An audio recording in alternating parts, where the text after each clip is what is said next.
Halo, saya di sini. Di kesempatan kali ini kita akan membahas tentang soal akuntansi keuangan menengah 1. Nah, langsung saja ke soal yang pertama.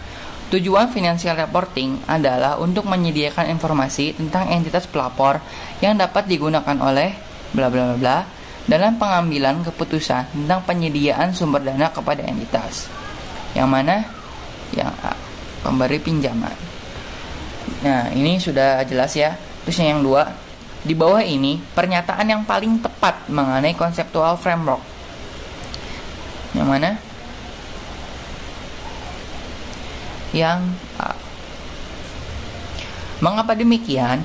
Karena kerangka konseptual membangun konsep yang melandasi laporan keuangan. Nah, kalau misal ada transaksi yang belum diatur di standar, kita bisa mengacu kepada conceptual framework. Selanjutnya yang nomor 3, suatu harga atau nilai yang akan diterima ketika menjual suatu aset atau membayar suatu liabilitas di antara para pihak yang bertransaksi secara arm's length transaction disebut fair value. Ini emang pengertian fair value itu ya. Terusnya yang nomor 4, apa yang dimaksud dengan komparabilitas dari informasi akuntansi keuangan? Yang mana? Yang C. Informasi akuntansi keuangan diukur dan dilaporkan dengan cara yang sama di seluruh perusahaan. Nah, tujuannya apa? Untuk memungkinkan pengguna mengidentifikasi kesamaan dan perbedaan kegiatan ekonomi antara perusahaan. Selanjutnya yang 5. Manakah dari pernyataan berikut di bawah ini yang merupakan komponen dari prinsip pengakuan pendapatan? Yang mana? Yang D. Cash direalisasikan atau dapat direalisasikan dan produksi selesai. Contohnya ketika perusahaan A itu misalkan perusahaan dagang dan B itu pembeli, ya kan? Terus B beli barang dagangan dari A secara dengan cara ngutang. Jadinya kan si perusahaan tetap nyatet akun receivable pada revenue walaupun uangnya belum ada. Nah, kan direalisasikan atau dapat direalisasikan kan contohnya. Terus yang 6, asumsi atau asas akuntansi mana yang boleh dilanggar jika perusahaan merupakan pihak dalam litigasi besar. Perusahaan dalam posisi yang sedang menghadapi tuntutan hukum dapat menghilangkan dan memutuskan untuk tidak memasukkan informasi dalam laporan keuangan karena dapat berdampak negatif pada harga saham perusahaan. Apa? Yang going concern. Kenapa? Karena going concern itu sendiri artinya perusahaan akan terus buka terus-menerus. Nah, jadi hal itu bisa dilanggar. Jadi misalkan perusahaan akan tutup atau gimana gitu kan, hal itu bisa dilanggar dan tidak diberitahu ke publik. Jadi dia misalkan nggak going concern, tapi dia nggak ngasih tahu ke publik. Nah, tujuannya ya untuk menjaga harga saham, ya itu nggak apa-apa gitu. Terus yang 7, apa pendekatan umum ketika biaya produk diakui sebagai beban? Apa yang 7? Yang B. Kenapa? Karena ini sesuai dengan prinsip expense recognition, yaitu mengakui beban atau expense ketika terjadi, bukan ketika kas dibayarkan. Nah, yang 8, berikut ini yang bukan merupakan metode pendekatan pengakuan beban atau expense.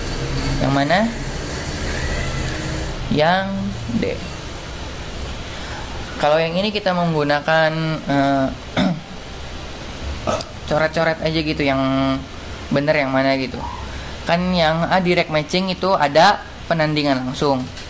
Terus systematic and relational allocation itu alokasi yang sistematis dan rasional, sama immediate recognition itu pengakuan segera. Nah, yang A, B, C itu ada, yang nggak ada itu D. Berarti jawabannya benar yang D. Terusnya ke soal selanjutnya. perusahaan menggunakan metode penilaian yang sama untuk persediaan dari suatu periode ke periode berikutnya. Nah, ini namanya apa?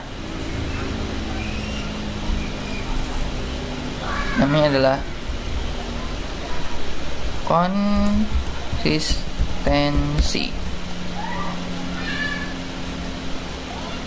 Nah, jadi perusahaan itu menerapkan perlakuan akuntansi yang sama untuk kejadian yang sama dari waktu ke waktu. Nah, kejadian apa yang terjadi di sini? Kejadiannya itu untuk mencatat persediaan. Jadi sama aja metodenya dari waktu ke waktu. Jadi nggak mungkin beda-beda gitu caranya. Terus yang B, asumsikan bahwa rupiah hari ini memiliki kemampuan untuk membayar sama dengan 10 tahun yang lalu. Nah, itu namanya asumsi apa? Namanya monetary unit assumption. Maaf. Nah, monetary unit assumption. Nah, ini tuh uang adalah angka yang biasa digunakan dalam kegiatan ekonomi dan sebagai dasar yang tepat dalam pengukuran akuntansi analisis. Nah, dengan asumsi bahwa uang itu memiliki kemampuan yang sama, jadi tidak memiliki perbedaan nilai dari beberapa tahun juga.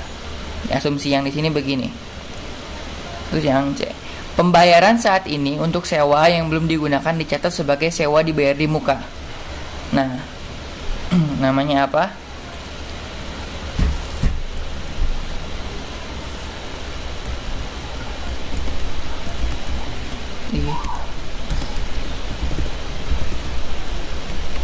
Accrual basis accounting. Nah, jadinya transaksi yang merubah laporan keuangan perusahaan dicatat dalam periode ketika transaksi tersebut terjadi. Jadi ketika transaksinya terjadi. Nah, bukannya pas udah misalkan ini contohnya kita nyewa gedung untuk setahun. Nah, waktu awal juga udah nyatet gitu. Jadi bukan pas udah nyatet sebagai pendapatan setahun gitu. Jadi bukan pas akhir tahunnya, jadi awal juga udah gitu.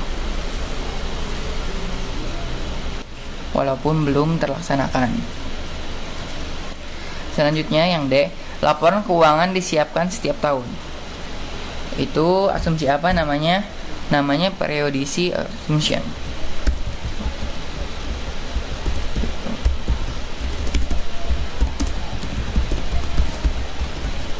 Nah,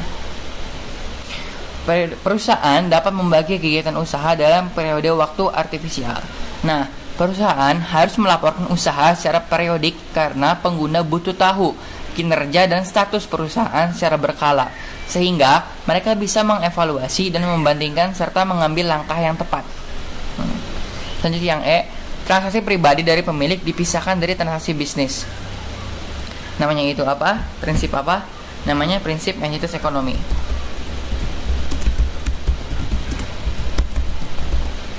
Nah, mengapa demikian? Karena prinsip entitas ekonomi itu diartikan sebagai konsep kesatuan usaha. Dengan kata lain, akuntansi menganggap bahwa perusahaan merupakan sebuah kesatuan ekonomi yang berdiri sendiri dan terpisah dengan entitas ekonomi lain, bahkan dengan pribadi pemilik. Selanjutnya yang F, biaya garansi atas peralatan elektronik yang mendapat garansi bawaan assurance type diakui pada periode yang sama dengan penjualan peralatan elektroniknya. Namanya itu apa? Namanya expense recognition.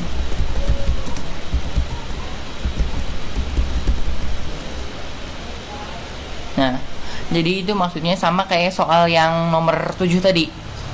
Mengakui expense ketika terjadi, bukan ketika kas dibayarkan.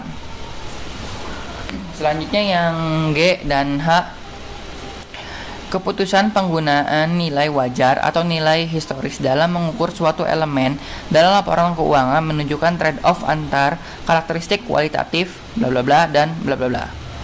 Apa aja?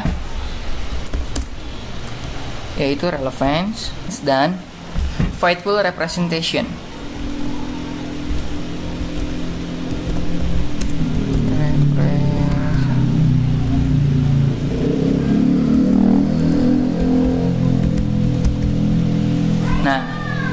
Karena bagian dari fundamental quality adalah relevance dan faithful representation. Itu bagian dari karakteristik kualitatif ya. Terusnya yang satu, yang I maksudnya, prinsip yang harus dipenuhi supaya laporan keuangan memiliki kualitas dapat dibandingkan. Namanya apa? Namanya comparability.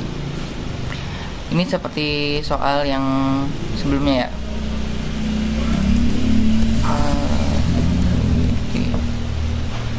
Apa? Yaitu prinsip yang harus dipenuhi supaya laporan keuangan memiliki kualitas dapat dibandingkan. Nah, informasi diukur dan dilaporkan dengan cara yang serupa oleh perusahaan yang berbeda. Memungkinkan pengguna mengidentifikasi kesamaan dan perbedaan kegiatan ekonomi antara perusahaan. Jadi emang tujuannya buat dibandingin antara perusahaan gitu, bisa enggak gitu.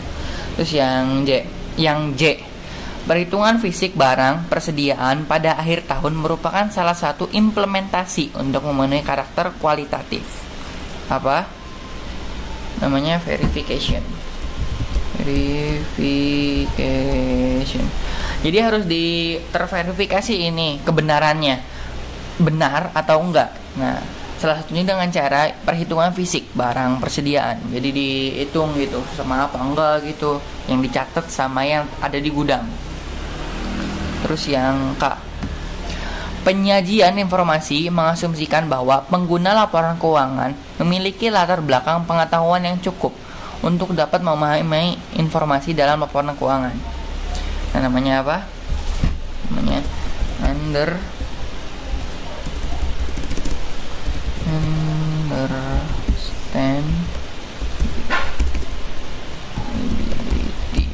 Nah, kualitas dari sebuah informasi akuntansinya harus dimengerti oleh penggunanya dengan asumsi bahwa pengguna laporan keuangan memiliki latar belakang pengetahuan yang cukup untuk dapat memahami informasi dalam laporan keuangan. Sekian saja, mohon maaf atas kekurangannya. Terima kasih telah menyaksikan. Semangat.